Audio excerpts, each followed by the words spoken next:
श्री सद्गुरु महाराज की जय। यदि सावधानी से बात को आप सुनेंगे तो जरूर बात समझ में आएगी और बहुत जरूरी बात समाज में आजकल जाति का प्रचार बहुत जोश पर है और सरकार इसका निदान नहीं कर सकती है। चाहे दुनिया की कोई सरकार आ जाए, इसका समाधान केवल संत अर्थात भक्ति से संभव है। और वही प्रसंग आपने के विद्या स्तुति करहूं तुम्हारी, अधम जाति में जड़मति भारी।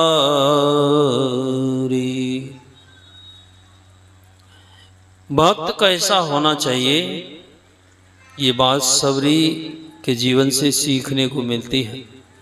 बहुत कथा और प्रसंग हैं, लेकिन अभी थोड़ा इस बात को दूसरे रूप से समझने की कोशिश करेंगे। इस प्रकृति में आपका शरीर 5 तत्वों से बना है, जिसको आप बड़ी जाति और छोटी जाति समझते हैं। उसके शरीर में भी 5 ही तत्व हैं।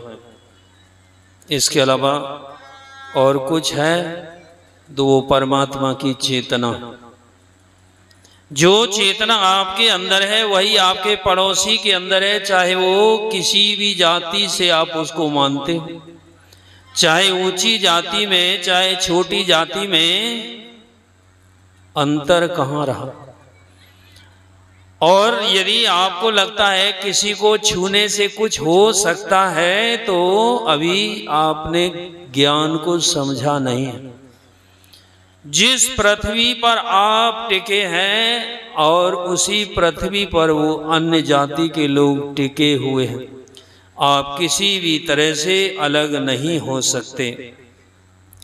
मिट्टी तत्व आपके शरीर में भी है और इसे छोटी और बड़ी जाति समझते हैं, उसके शरीर में भी है, और आपका शरीर भी इस भी पृथ्वी पर टिका हुआ है। यदि आप चाहें कि हम उछल करके 2-4 मिनट के लिए अलग हो जाएं, तो यह भी नहीं हो सकता है। फिर टपक जाएंगे, चाहे आपके शरीर में कितना भी बल। इसके बाद आता है जल तत्व। जल के बिना स्पर्श के आप रह नहीं सकते। जिस नदी में आप स्नान करते हैं, उसी नदी में जिसे छोटी और बड़ी जाति समझते हैं, वह भी उसी जल में स्नान करता है। चाहे वो वर्षा के रूप में हो, चाहे किसी भी रूप में हो, आप उससे अलग नहीं हो सकते हैं। उसके बाद आता है अग्नि तत्व अर्थात सूरज। जिस संसार में आपका शरीर जिस सूरज के ताप में स्पर्श करता है, उसी में वो छोटी जाति और बड़ी जाति उसी प्रकाश अर्थात उसी धूप में रहती है, जिसका स्पर्श आपके शरीर से भी होता है और सभी से होता है। आप अपने आप को अलग कभी नहीं कर सकते। और उसके बाद आता है वायु तत्व। आप कितना भी कहिए हम उसको नहीं छुएंगे, इसको नहीं छुएंगे, आप छूने के बाद छोड़ दीजिए। जिस श्वास को उसने छोटी जाति ने और बड़ी जाति ने छोड़ा है, उसी सांस को आप अंदर ले जाने के लिए मजबूर हैं। आप रोक नहीं सकते। रोक सकते हैं? नहीं रोक सकते हैं। और इसके बाद आकाश तत्व आता है। आकाश का मतलब होता है जिस खाली स्थान में आपका शरीर भ्रमण करता है, उसी में छोटी जाति और बड़ी जाति सभी के शरीर भ्रमण करते हैं। जो आकाश आपके शरीर से स्पर्श होता है, वो छोटी और बड़ी जाति के शरीर से भी स्पर्श होता है। आप किसी भी तरह से इससे अलग हो सकते हैं? नहीं हो सकते। और इसके ऊपर भी वो आत्मा की चेतना, जिस परमात्मा की आप चाहना रखते हैं, जिसकी भक्ति करना चाहते हैं, वह परमात्मा आप क्या गा रहे हैं? जीवात्मा परमात्मा का अभिन्न अंश है। और अभी बात समझ में आई नहीं है। आप आरक्षण के सहारे समाज को लड़ाने में लगे हैं, अब राजनीति के सहारे संसार को जीतने के फेर में हैं। नहीं, आप संत के ज्ञान को समझिए, दूसरा कोई नहीं है। यदि दूसरा है तो भ्रम है, फिर द्वैतता कुछ नहीं रहेगी। आसमनन दृढ़ चाहिए। कब होगा? प्रेम भक्ति गुरु दीजिए, बिनवो करी जोरी। आप जब मांगिए, जब पहले आपको बात समझ में आ जाए, और अभी नहीं समझ में आई है तो ऐसे समझना पड़ेगा जब शरीर मुर्दा घाट पर जाता है तो वहां जाति पूछी जाती है? कोई जाति नहीं पूछी जाती है। और जो जातियों का लवादा अपने जीवन भर ओढ़ा वो सब राख में बदल जाता है। राख नहीं बताती है ये कौन जाति का व्यक्ति था, कितनी दौलत थी और कितनी जमीन थी। सब कुछ बता देती है कि एक मुट्ठी राख। तो समझ लो, सोच लो, सोची लो, समय के रहते बना लो शाही जीवन को। समय जब बीत जाएगा बहाया सो तो क्या होगा। अरे मन सोच ले केवल, भजन गाने से क्या होगा। नदी दिल में जगह गुरु को, पखारा पद नयासु से।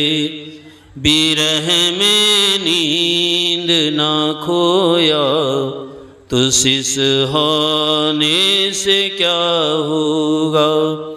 अरे मन सोच ले केवल, भजन गाने से क्या होगा। और बात समझ में आ गई हो तो ठीक है, नहीं तो इस बात को अब दूसरे रूप से भी समझने की कोशिश कीजिए। जिस पृथ्वी पर आप टिके हैं, जिसको सब कष्ट देकर वो पृथ्वी आपको फिर भी जीवन देती है, नहीं देती है? जितनी फसल आप, चाहे शैतान हो, बदमाश हो, डकैत, चोर, जो कुछ भी है, फिर भी आपको धन उपजा कर ये पृथ्वी देती है। वो धन किसी रूप में हो सकता है, चाहे वो खनिज के रूप में हो और चाहे खाने के कोई भी पदार्थ। और जिस जल से, जल नहीं देखता है कि ये पापी है कि पुण्य आत्मा है, जैसे जल सबको सहन करके और पानी अर्थात प्यास हो जाता है, उसके बाद अग्नि तत्व, सूरज का प्रकाश नहीं कहता कि ये चोर है, ये बदमाश है। मैं धूप का प्रकाश इसको चोर को नहीं दूंगा। और हवा भी नहीं कहती है कि ये चोर है, मैं इसको श्वास क्यों दूं। और वो आकाश भी नहीं कहता है कि मैं इसको नहीं रहने दूंगा। ठीक है, ये इन पांचों तत्वों के अंदर गुण कहां से आया? जिस परमात्मा ने बनाया है, उस परमात्मा ने अपनी समता देकर, समानता देकर इनको भेजा है। और ये समता का गुण अभी नहीं छोड़े हैं। लेकिन एक गाना आपने सुना होगा, झूठ न छोड़ा, कपट न छोड़ा। और एक जगह सुना होगा, कितना बदल गया इंसान, देख तेरे संसार की हालत क्या हो गई भगवान, कितना बदल गया इंसान। यदि सातम मोहिमय जग देखा तो पहले विवेक बुद्धि को इतना जागृत कर लीजिए, जिस परमात्मा ने जो पदार्थ बनाए हैं वो अभी तक समता को नहीं छोड़े हैं, सबके साथ समानता का व्यवहार करते हैं। और आपको किसने बनाया है? जब इन जड़ पदार्थों ने नहीं छोड़ा है, आप तो चेतन हैं, आपके पास बुद्धि भी है, सब कुछ है, और आपने छोड़ दिया है। कई विधि स्तुत करूं तुम्हारी, अधम जाति में जड़ मत भारी। समय की बात है, यहीं पर विश्राम। श्री सद्गुरु महाराज की जय।